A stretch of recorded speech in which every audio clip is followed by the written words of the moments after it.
Well, first of all, what a tremendous job by Buddy and his staff and his team. Definitely the best and toughest team we've played this year. One of the great Dartmouth teams that I've faced in my last 25 years, and a team that didn't appear to have any weaknesses.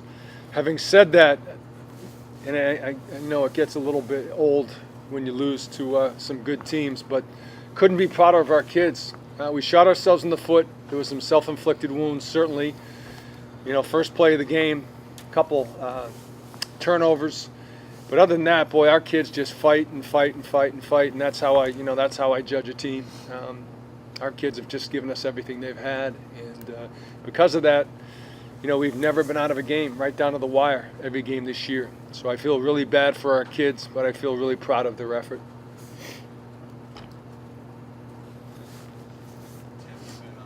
You've been doing this a long time. Five fumbles, 4 losses in the first half. Like, how typical was that to deal with? It seemed like just the ball was slipping out no matter what was happening. Yeah, I mean, everyone's an individual play you have to take a look at, but you know, one thing we always know when you go into a game like this, the turnover ratio, the ball security is going to be a critical aspect of any big game. It's certainly going to be a critical aspect of a game when you play in less than perfect weather. So certainly that had an impact on us.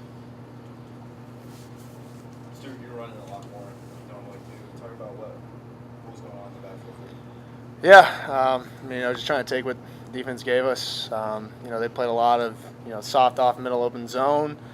When things weren't there, obviously, you know, I just tried to make some plays with my feet. You know, they did a great job up front. They were very physical. You know, collapsed the pocket a few times, and I mean, I'm just, you know, trying to make something out of nothing sometimes, and credit to them. They did an awesome job up front. Coach, a lot more passing than we typically expect to see in a rainy game. What went the defense? Was that the plan coming in? Or? Well, it wasn't necessarily the plan coming in, but definitely the best run defense we'll face all year. You know, their front seven, starting with, you know, their front four is definitely very challenging to run the football against. And you know, we're going to take what people give us, and not that Dartmouth was giving us anything, but when it's really hard to run the ball, that's when you have to be a balanced offense. We always talk about having the ability to run or throw in any situation, and I thought Tommy and our staff and our kids did a really good job against a really outstanding defense that was #1 in the nation in total defense. Speaking of number one question, the quarterback was top in the SCS for completion percentage. How was shut down? I think the weather helped a lot with that, and game plan. We got him play a little bit left-handed. Had to go with the Wildcat quarterback a little bit, get out of their comfort zone, and just prepping a little bit more for a guy who's not going to make a ton of mistakes with the ball in his hand. Two of the players who want to take first. 3 games left in the season versus 11 game in 2 weeks. How you guys think was going into November after less than this mindset of practice? So I'll take this one, Tommy. We all love football. We play this game. We bust our butt all year round. 9 months prepping for the season and all season. So I'd say attitude's the exact same. Go out there, compete every day, get better every day. Be playing our best football on Saturday. By the end of the season, we'll be playing our best football against Yale. And I'll build off that. I mean, we feel like, you know, a couple plays here and there, we could be undefeated right now. We've been in every game we've been in, or we played in, and you know, we owe it to ourselves, we owe it to our fans, we owe it to, you know, every single guy in our locker room to, you know, take these last 3 games as seriously as ever, because we're not just playing, you know, for our record, we're playing for, you know, the guys in the locker room, and that's what it really comes down to. Coach, you guys have come back against Dartmouth a bunch of times. What was the feeling at halftime, and how big was making that stop on the first drive? Well, the feeling was good. I mean, like I said, emotionally and just the energy was great. Again, our kids are, you know, they've got great resiliency skills, and they know how to deal with adversity, and they believe.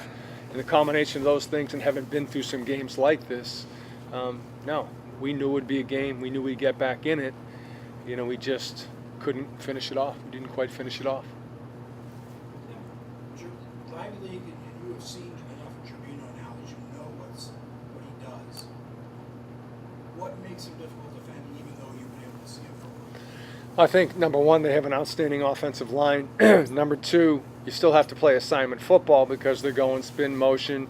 He can hand it off, he can keep it. You still have to defend the pass on the back end, and the combination of those things for any Wildcat quarterback, especially someone as good as he is, it's challenging. It's certainly challenging, and it's a really good fit for Dartmouth with the way they play defense. This is the third ranked team y'all played this year. How much stronger is this year's schedule compared to previous years? Yeah, everyone's good. I knew that coming in. Everybody's good. You know, whether it's the out-of-league opponents. You know, our opening game was against a team that, went to the second round of the FCS playoffs. Rhode Island, best Rhode Island team in the last 30 years, record-wise and otherwise. So everybody's good. Everybody's well coached, and certainly Dartmouth is at the top of that list. Anything else? Coach, you and Coach Stevens are real good friends. What tell us a little bit about what you said. Yeah, I said, buddy, I'm happy for you. And it's that simple. Game's over. They won the game. They deserve to win. He's a class act. He's a great coach. They get great kids up here, just like our great kids. And I tell our kids all the time, not that you have to, is I tell you one thing. You win with class, you sure in hell better lose with class.